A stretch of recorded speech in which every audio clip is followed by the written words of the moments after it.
नमस्कार मित्रांनो. मूलभूत अधिकार यामध्ये आपण एकूण 4 व्हिडिओ पाहिले आणि हा जो आजचा आपला व्हिडिओ असेल हा आज 5 नंबरचा व्हिडिओ आहे. तर आज आपण ह्या व्हिडिओला चालू करू.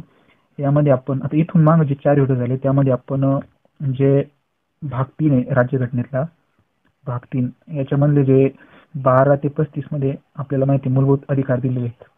तर 28वा कलम आपण 12 ते 28वा कलमापर्यंत पाहिलं. 12 ते 28 यामध्ये पहिले 2 कलमामध्ये काही मूलभूत अधिकार दिलेले नाही, पण मग 14 पासून 28 पर्यंतचे जे काही मूलभूत अधिकार असतील ते सर्व आपण पाहिले.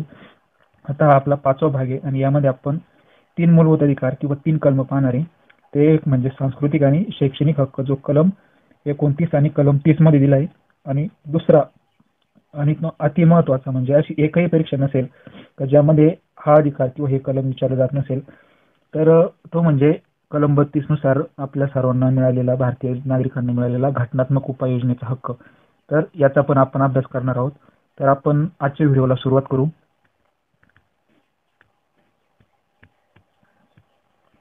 तर आपण सांस्कृतिक आणि शैक्षणिक हक्क पाहणार आहोत. कलम 29 आणि कलम 30 कलम 29 आणि कलम 30 पाहणार आहोत. तर आपण एक एक कलम आता सुरू करू. तर आपलं जे कलम 29 आहे त्यामध्ये काय सांगितलेलं आहे, मी कलर चेंज करतो. कलम 29 मध्ये काय सांगितलेलं आहे, तर अल्पसंख्याकांच्या हिताचे संरक्षण. आता अल्पसंख्याक कोणाला म्हणायचं, तर ज्यांची संख्या कमी आपण त्याला म्हणू शकतो अल्पसंख्याक, पण यामध्ये फक्त एखाद्या धर्माची लोकसंख्या कमी म्हणून त्याला अल्पसंख्याक म्हणायचं असं नाही, किंवा जे अँग्लो इंडियन असतील त्यांना अल्पसंख्याक म्हणायचं का, तर असं नाही. तर जे भाषेनुसार पण ज्यांची संख्या कमी असेल आणि धर्मानुसार पण कमी असेल तर त्या दोन्हींना आपण अल्पसंख्याक म्हणणार आहोत. कलम 29 काय सांगतं, तर भारताच्या कोणत्याही भागात राहणाऱ्या कोणत्याही नागरिकांना आपली विशिष्ट भाषा, लिपी आणि संस्कृती यांचा जतन करण्याचा हक्क असेल. म्हणजे भारताच्या कोणत्याही भागात राहणारी व्यक्ती असो, अल्पसंख्याक असो, बहुसंख्याक असो, तर त्यांना कलम 29 ने काय दिले, तर आपली भाषा, लिपी आणि संस्कृती यांचं जतन करण्याचा हक्क असेल. आणि यामध्ये भाषिक आणि धार्मिक या दोन्ही अल्पसंख्याकांचा समावेश असेल.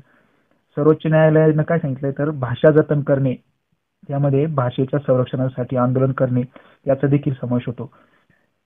तर हे महत्वाचं आहे. म्हणजे भाषा जतन करायचं कशाला म्हणायचं, जर सरकारकडून एखाद्या भाषेवर काही बंधनं लादली असतील तर ते बंधनं कमी करण्यासाठी ती भाषा बोलणारे जे लोक असतील तर ते त्या भाषेच्या संरक्षणासाठी आंदोलन देखील करू शकतात, असं सर्वोच्च न्यायालयाने म्हटलंय. तर आपण आता कलम 29 पाहिलं काय, अल्पसंख्याकांच्या हिताचे संरक्षण.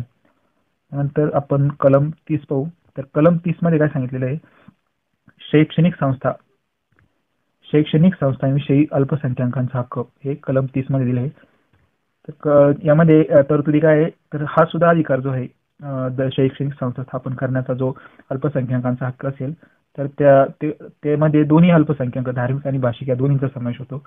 अल्पसंख्याकांना आपल्या ज्या निवडीच्या शैक्षणिक संस्था असतील त्या स्थापन करण्याचा आणि तसेच त्या चालवण्याचा देखील अधिकार असेल. अल्पसंख्याक शैक्षणिक संस्थेच्या मालमत्तेचे सक्तीने अधिग्रहण करण्यासाठी राज्याने ठरवलेल्या मोबदल्यामुळे त्यांना हमी दिलेल्या हक्कावर मर्यादा येणार नाही आणि ते रद्दही होणार नाही. 44वी घटना दुरुस्ती 1978 ने ही काय तरतूद केली. तर यामध्ये काय सांगितले, तर अल्पसंख्याकांच्या जे शैक्षणिक संस्था असतील तर त्या मालमत्तेचं सक्तीने जर अधिग्रहण करायचं असेल आणि राज्याने ठरवलेला जर मोबदला दिल्यामुळे त्यांच्या जो हमी दिलेला जो हा हक्क आहे, तर यामुळे त्यांच्यावर काही मर्यादा येत असतील तर ते रद्द होणार नाही, असं कलम 44वी घटना दुरुस्ती 1978 ने ही तरतूद नमूद केली. आणि सर्वात महत्वाचं म्हणजे जसं हा धर्मनिरपेक्ष हा शब्द राज्यघटनेत दिलाय, पण धर्मनिरपेक्ष कशाला म्हणायचे त्याची व्याख्या दिलेली नाही. तसेच अस्पृश्यता हा शब्द राज्यघटनेत दिलाय, तर अस्पृश्य व्यक्ती कोणाला म्हणायचं, कोण अस्पृश्य असतील त्याला ती सुद्धा व्याख्या राज्यघटनेत दिली नाही. त्याच प्रकारे अल्पसंख्याक हा जो शब्द असेल तर या शब्दाची सुद्धा व्याख्या राज्यघटनेत दिली नाही. तर कलम 30 आपण पाहिलं. कलम 30 मध्ये काय सांगितलंय, शैक्षणिक संस्थांविषयी अल्पसंख्याकांचा हक्क म्हणजे अल्पसंख्याक आपल्या आवडीच्या शैक्षणिक संस्था स्थापन करू शकतात आणि त्या चालू शकतात, त्यांचं प्रशासन करू शकतात. आता आपण जो सर्वात महत्वाचा म्हणजे राज्यघटनेतला सर्वात महत्वाचा हक्क तो म्हणजे घटनात्मक उपाययोजनेचा हक्क जो कलम 32 ने दिलेला आहे. आणि हे राज्यघटनेतलं सर्वात महत्वाचं कलम आहे. काय कलम 32 जे आहे ते राज्यघटनेतलं सर्वात महत्वाचं कलम आहे. आणि डॉक्टर बाबासाहेब आंबेडकर यांनी हे जे कलम आहे याला संविधानाचा आत्मा आणि हृदय असं म्हटलेलं आहे. तर हे सुद्धा लक्षात ठेवायचं, तसं आपण पुढे पाहणारच आहोत. तर आता कलम 32 मध्ये काय तरतुदी केल्या ते आपण पाहू. तर कलम 32 काय तर घटनात्मक उपाययोजनेचा हक्क. यामध्ये मूलभूत हक्क लागू करण्याबाबत ज्या उपाययोजना असतील आणि त्या उपाययोजना भारतीय नागरिकांच्या मार्फत केल्या जातील तर त्याविषयी कलम 32 नुसार संविधानात तरतूद केली आहे.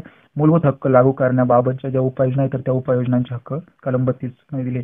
आणि कलम 32 नुसार जो मूलभूत हक्कांचं संरक्षण करणं हाच एक मूलभूत हक्क असणार आहे. म्हणजे बाकीचे जे 14 ते 30 पर्यंत मूलभूत हक्क पाहिले आपण, 31 हे 1978च्या 42वी जी 44वी जी घटना दुरुस्ती होती, तर ह्या 44च्या घटना दुरुस्तीने हे जे कलम होतं हे 31 हे वगळलं आणि ते आता 20व्या भागामध्ये जे कलम 300A दिलेलं आहे, तर या 300A नुसार आता तो फक्त एक कायदेशीर हक्क असेल.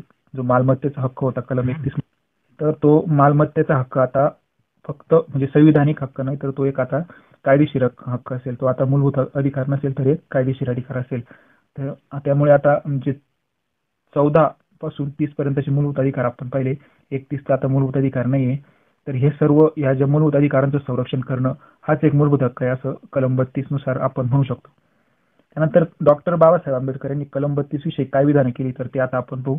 तर डॉक्टर बाबासाहेब आंबेडकर यांच्या मते कलम 32 जे आहे राज्यघटनेचं, तर ते हे सर्वात महत्त्वाचं कलम आहे. तसेच हा राज्यघटनेचा आत्मा असेल आणि राज्यघटनेच्या हृदयस्थानी असलेले कलम आहे असं बाबासाहेब आंबेडकर यांनी म्हटले. तसेच जर हे कलम नसलं तर राज्यघटना शून्यवत होईल. म्हणजे जर नागरिकांचे जे मूलभूत हक्क आहे त्यांना जर संरक्षणच मिळत नसेल तर त्या मूलभूत हक्कांचा काही उपयोग होणार नाही. त्यामुळे जर हे कलम 32 राज्यघटनेत नसेल तर राज्यघटना ही शून्यवत होईल असं बाबासाहेब आंबेडकर यांनी म्हटले. आणि त्यांनी ह्या ज्या कलम 32ला राज्यघटनेचं मूलभूत वैशिष्ट्य म्हटले. काय म्हटलंय तर मूळ संविधानाचे किंवा राज्यघटनेचे मूलभूत वैशिष्ट्य. आणि जे केशवानंद भारती खटला होता तर त्या खटल्यानुसार जे मूलभूत संरचना हे जे तत्व होतं तर हे संविधानाबाबतीत लागू करण्यात आलं. आणि या मूलभूत संरचनेच्या तत्वामध्ये काय सांगितले तर जे राज्यघटनेच्या मूलभूत संरचनेचा भाग असलेले किंवा मूलभूत वैशिष्ट्यांचा भाग असलेले जे कलम असतील त्यामध्ये दुरुस्ती करता येणार नाही. आणि जे कलम 32 आहे तर हा मूलभूत वैशिष्ट्य किंवा राज्यघटनेच्या मूलभूत संरचनेचा भाग आहे असं आपण म्हणू शकतो. तर इथं आपल्याला काय लक्षात ठेवायचं तर डॉक्टर बाबासाहेब आंबेडकर यांनी कलम 32ला राज्यघटनेचा आत्मा असं देखील म्हटलंय आणि राज्यघटनेच्या हृदयस्थानी असलेले कलम म्हटले. हे दोन शब्द किंवा हे दोन वाक्य आपल्याला लक्षात ठेवायचे. आता सर्वोच्च न्यायालयाने काय सांगितले तर घटना दुरुस्ती करून जो कलम 32चा हा जो अधिकार आहे काय घटनात्मक उपाययोजनेचा अधिकार, तर हा कमी करता येणार नाही असं सर्वोच्च न्यायालयाने सांगितले. त्यामुळे हे मागच मी सांगितलं की हा मूलभूत संरचनेचा भाग आहे. त्यामुळे हा मूलभूत हक्क जो आहे कलम 32 नुसार दिलेला घटनात्मक उपाययोजनेचा अधिकार तर हा घटना दुरुस्ती करून कमी करता येणार नाही. त्यानंतर या संदर्भात सर्वोच्च न्यायालयाने 4 तरतुदी सांगितले तर ते आता आपण पाहू. पहिली तरतूद काय आहे तर हे जे हक्क असतील म्हणजे तिसऱ्या भागामध्ये जे अधिकार किंवा हक्क दिलेले असतील नागरिकांचे मूलभूत हक्क, तर ते अंमलात येण्यासाठी जे सर्वोच्च न्यायालय आहे हे कलम 32 नुसार कलम 32चा वापर करून भारतीय नागरिकांना थेट सर्वोच्च न्यायालयामध्ये योग्य पद्धतीने दाद मागण्याच्या हक्काची हमी देण्यात आलेली. त्यानंतर सर्वोच्च न्यायालय काय करू शकतं तर या मूलभूत अधिकारांच्या अंमलबजावणीसाठी आदेश किंवा निर्देश देऊ शकतं. त्याला आपण रिट्स असं म्हणतो. तर ह्या 5 प्रकारचे रिट्स आहे ते आता आपण पुढच्या स्लाइडमध्ये पाहू. त्यानंतर अशाच प्रकारचा अधिकार हा कलम 26ने भारतातल्या उच्च न्यायालयांना दिलेला आहे.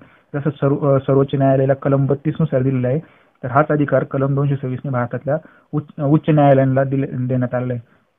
आणि सर्वोच्च न्यायालयाचे जे अधिकार क्षेत्र असेल तर त्याला बाधा न आणता उच्च न्यायालय सुद्धा मूलभूत अधिकारांविषयी निर्णय देऊ शकतं. त्यानंतर कलम 359 काय सांगितलंय म्हणजे राज्यघटनेचं 359 हे कलम आणीबाणीशी संबंधित कलम आहे.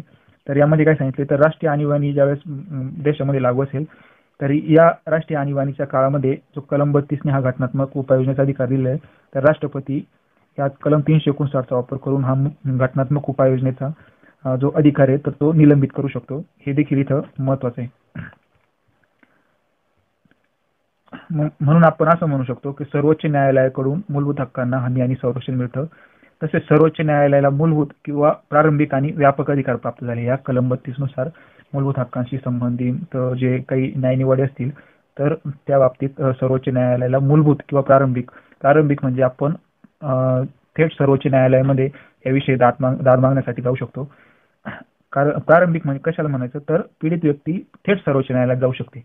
म्हणजे त्याला जे जिल्हा न्यायालय असतील किंवा उच्च न्यायालय असेल हे जे खालच्या स्तरावरचे न्यायालय असतील तर या ठिकाणी दाद मागण्याची गरज नाही, तर थेट आपण म्हणजे ज्या व्यक्तीच्या मूलभूत अधिकारावर काही निर्बंध आले, मूलभूत अधिकारावर गदा आली असेल तर त्या विरुद्ध तक्रार करण्यासाठी कलम 32चा वापर करून तो थेट सर्वोच्च न्यायालयात जाऊ शकतो. कलम 32चं उद्दिष्ट काय आहे, तर मूलभूत हक्कांच्या संरक्षणाची हमी देणे, त्यानंतर प्रभावी, त्वरित आणि कमी खर्चात आणि थोडक्यात उपाययोजना करणे हे कलम 32चं उद्दिष्ट आहे. हे वाक्य IMPA लक्षातच राहू द्या. कलम 32चं उद्दिष्ट विचारलं जाऊ शकतं. तर परत एकदा पाहू आपण कलम 32चं काय उद्दिष्ट आहे, तर मूलभूत हक्कांच्या संरक्षणाची हमी देणे, प्रभावी, त्वरित आणि कमी खर्चात आणि थोडक्यात उपाययोजना करणे. आणि कलम 32ने कोणत्या मूलभूत हक्कांची अंमलबजावणी करण्याचा हक्क दिलेला आहे, तर जे संविधानामध्ये जे मूलभूत हक्क असतील तर त्याच मूलभूत हक्कांच्या अंमलबजावणीविषयी सर्वोच्च न्यायालयात जाऊ शकतो. आणि कलम 32चा वापर करून सर्वोच्च न्यायालयात दाद मागण्याच्या आधी आपल्याला एक घटक अनिवार्य येतो, म्हणजे काय, ज्या व्यक्तीच्या मूलभूत हक्कांचं उल्लंघन झालेलं नसेल तर जाता येणार नाही. मूलभूत हक्कांचे उल्लंघन होणे हा घटक अनिवार्य असं या कलमामध्ये सांगितलेलं आहे. आणि कलम 226 नुसार हेच अधिकार भारतातल्या उच्च न्यायालयाला सुद्धा देण्यात आले. ज्यावेळी कलम 226 नुसार उच्च न्यायालय जे असतील तिकडून जर सहाय्य होऊ शकत असेल तर अशा वेळी जी पीडित व्यक्ती असेल ती प्रथम उच्च न्यायालयात सुद्धा जाऊ शकते. आणि जर वाटत नसेल का उच्च न्यायालयात गेल्याचा काही फायदा नाही तर ती थेट सुप्रीम कोर्टमध्ये सुद्धा जाऊ शकते. आता जे रिट्स किंवा आदेश पारित करण्याचे जे अधिकार असतील आणि त्यांचे प्रकार असतील आणि त्यांची व्याप्ती असेल ते आपण पाहू. तर सर्वोच्च न्यायालय कलम 32 नुसार आणि उच्च न्यायालय कलम 226 नुसार एकूण 5 प्रकारचे आदेश किंवा रिट्स जारी करू शकतं. तर हे 5 प्रकार कोणते, पहिला म्हणजे बंदी प्रत्यक्षीकरण, दुसरा म्हणजे परमादेश, तिसरा आहे प्रतिषेध, चौथा आहे उत्प्रेक्षण आणि पाचवा आहे अधिकार पुच्छा. तर हे सर्व नावं एकदम असे वाचायला अवघड आहे, काही अर्थ लागत नाही. तर आता आपण यांचा एक एक करून अभ्यास करू पुढल्या स्लाइडवर.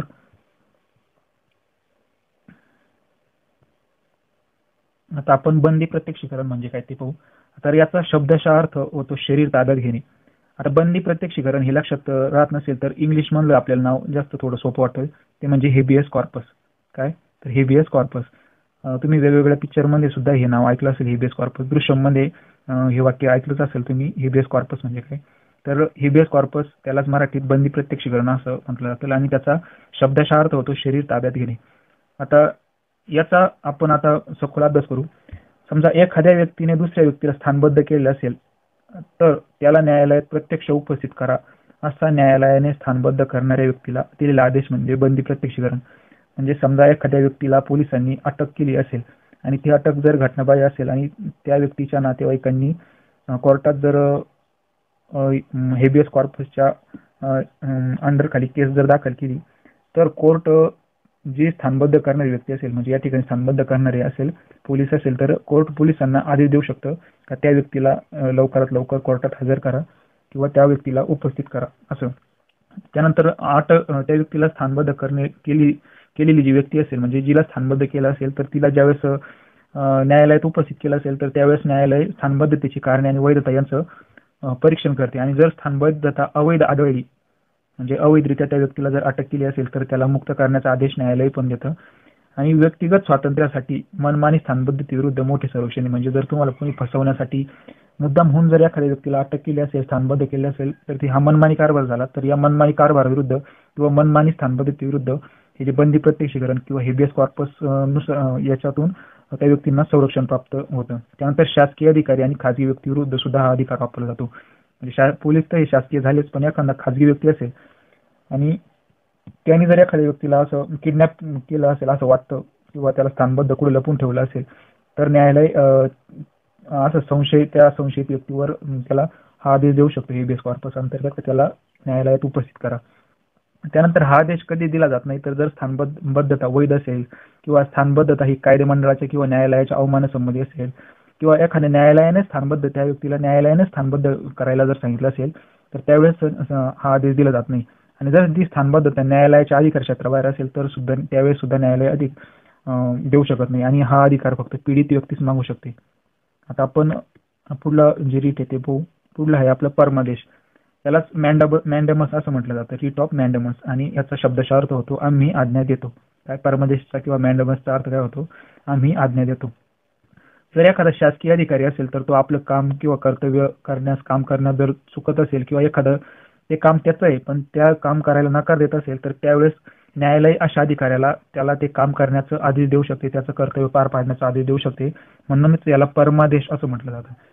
आता सार्वजनिक संस्था, निगम, कनिष्ठ न्यायालय, न्यायाधिकरण आणि त्याचप्रमाणे सरकारविरुद्ध सुद्धा न्यायालय असा अधिकार देऊ शकतो. म्हणजे एखादी सार्वजनिक संस्था असेल किंवा कनिष्ठ न्यायालय असेल किंवा सरकार एखादं काम ते सरकारचं आहे पण सरकार करण्यास ते टाळाटाळ करत असेल तर न्यायालय सरकारला हा आदेश देऊ शकतं.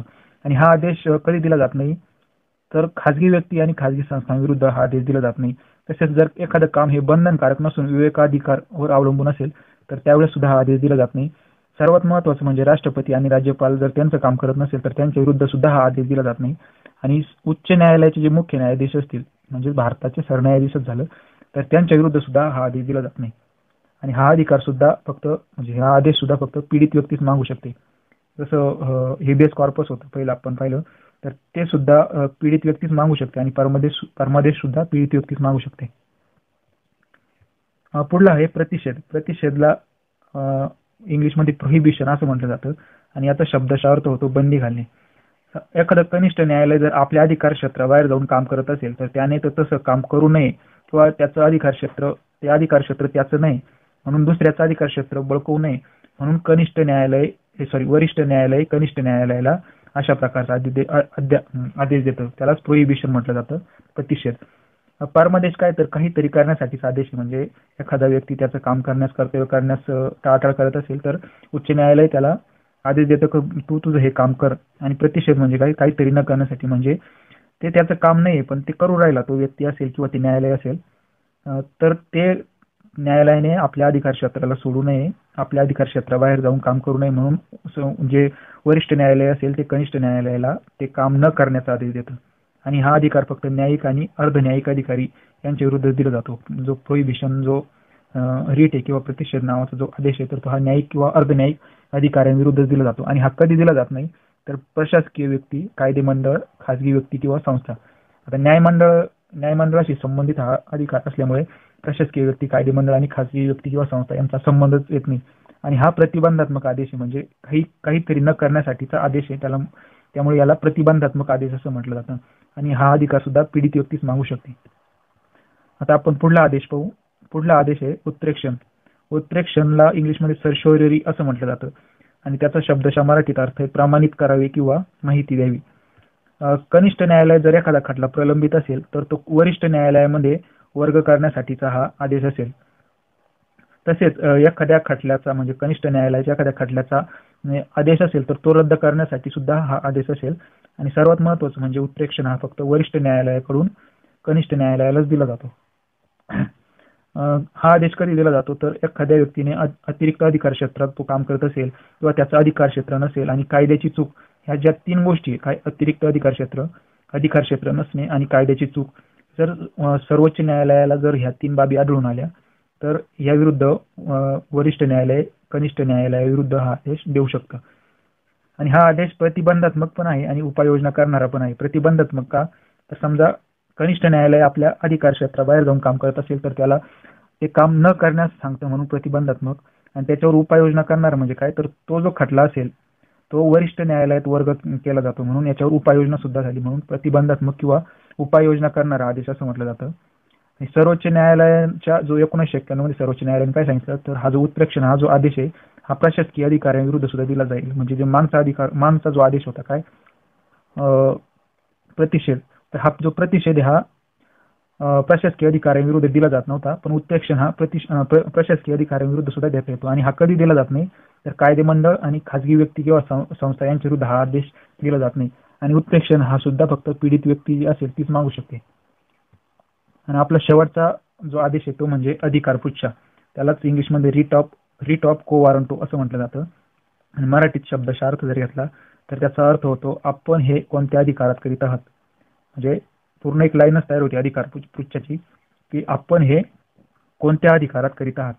आता एखाद्या व्यक्ती त्या शासकीय पदावर नसेल पण ती असं दावा करत असेल की मी त्या शासकीय पदावर माझा अधिकार आहे तर अशा शासकीय पदाचा अधिकार असणाऱ्या व्यक्तीच्या म्हणजे दावा करणाऱ्या व्यक्तीविरुद्ध त्या व्यक्तीच्या वैधतेची चौकशी करण्यासाठी न्यायालयाद्वारे हा आदेश दिला जातो. तसेच अवैधरित्या शासकीय पदाचे अधिकार जर एखादी व्यक्ती बळकावत असेल तर ते जे अधिकार बळकावण्याला प्रतिबंध करण्यासाठी न्यायालयामार्फत हा आदेश दिला जातो. आणि कायमस्वरूपी महत्त्वाचे जे शासकीय पद असतील, म्हणजे जे टेम्पररी पद असतील यांच्या विरुद्ध नाही, तर जे परमनंट जे पद असतील तर ते पण शासकीय, म्हणजे परमनंट गव्हर्नमेंटचे जे परमनंट पद असतील त्या संदर्भातच हा आदेश दिला जातो. मंत्रीपद किंवा खाजगी पद यांच्या विरुद्ध दिला जात नाही. आणि हा जो अधिकार आहे, अधिकारपुच्छ हा पीडित व्यक्ती किंवा कोणीही हितसंबंधी व्यक्ती हा आदेश मागू शकते. बाकीचे जे 4 आदेश होते तिथं फक्त पीडित व्यक्तीच ते आदेश मागू शकत होती, पण हा जो आदेश आहे अधिकारपुच्छ हा हितसंबंधी व्यक्ती सुद्धा मागू शकते, म्हणून हे महत्वाचं आहे. आता आपण जे कलम 32 आणि कलम 226 याच्यामध्ये काही फरक आहे तो आपण एकदा पाहू. तर कलम 32 नुसार सर्वोच्च न्यायालय आदेश जारी करू शकतं आणि कलम 226 नुसार उच्च न्यायालय आदेश जारी करू शकतं. कलम 32 नुसार जे आदेश असेल तर सर्वोच्च न्यायालय असे आदेश फक्त मूलभूत हक्कांच्या अंमलबजावणी संबंधित जारी करू शकतं, पण उच्च न्यायालय हे मूलभूत हक्कांच्या अंमलबजावणीबरोबर इतर उद्देशांसाठी सुद्धा आदेश जारी करू शकतं. त्यानंतर सर्वोच्च न्यायालय भारताच्या पूर्ण क्षेत्रासाठी व्यक्ती किंवा सरकार विरुद्ध हे आदेश जारी करू शकतं, पण जे उच्च न्यायालय असेल तर ते त्याच्या जे अधिकार क्षेत्र असेल तेवढ्या अधिकार क्षेत्रापुरत्याच मर्यादित स्थानासाठी आदेश देण्याचं काम उच्च न्यायालयाला असेल. त्यामुळे इथं क्षेत्रीय अधिकार कक्षा जर पाहिली तर कलम 32 सर्वोच्च न्यायालयाची क्षेत्रीय अधिकार कक्षा ही विस्तृत स्वरूपाची आहे. आणि रीट अधिकाराचा वापर करणे नाकारू शकत नाही, म्हणजे जे एखाद्या व्यक्तीने जर कलम 32च्या अंतर्गत एखाद्या आदेशाविषयी जर सर्वोच्च न्यायालयाकडे मागणी केली तर ते आदेश देण्याचे, म्हणजे हे जे 5 आपण रीट पाहिले तर ते रीट अधिकारांचा वापर करण्याविषयी सर्वोच्च न्यायालय त्याला नाकारू शकत नाही, पण उच्च न्यायालय असं नाकारू शकतं. हे महत्वाचं आहे. तर मित्रांनो, आज आपण 29, 30 आणि कलम 32 याविषयी माहिती पाहिली. आता फक्त आपल्याला कलम 33, 34 आणि 35 हे 3 कलम राहिले. तर हे जे लष्करी संस्था असतील, काही म्हणजे लष्करी संस्था म्हणजे आर्मीच्या काही त्यांच्यावर काही निर्बंध असतील, म्हणजे जे लष्करी अधिकारी असतील किंवा लष्करात जे व्यक्ती काम करत असतील तर त्यांच्या मूलभूत अधिकारांशी संबंधित हे 3 कलम आहे, कलम 33, 34 आणि 35. तर त्याविषयी आपण अजून एक व्हिडिओ बनवू, त्यामध्ये विस्तृत स्वरूपात पाहू. जर तुम्हाला हा व्हिडिओ आवडला असेल तर व्हिडिओला लाईक करा, शेअर करा आणि चॅनलला सबस्क्राईब करा. आपण लवकरच पुढील व्हिडिओमध्ये भेटू. तोपर्यंत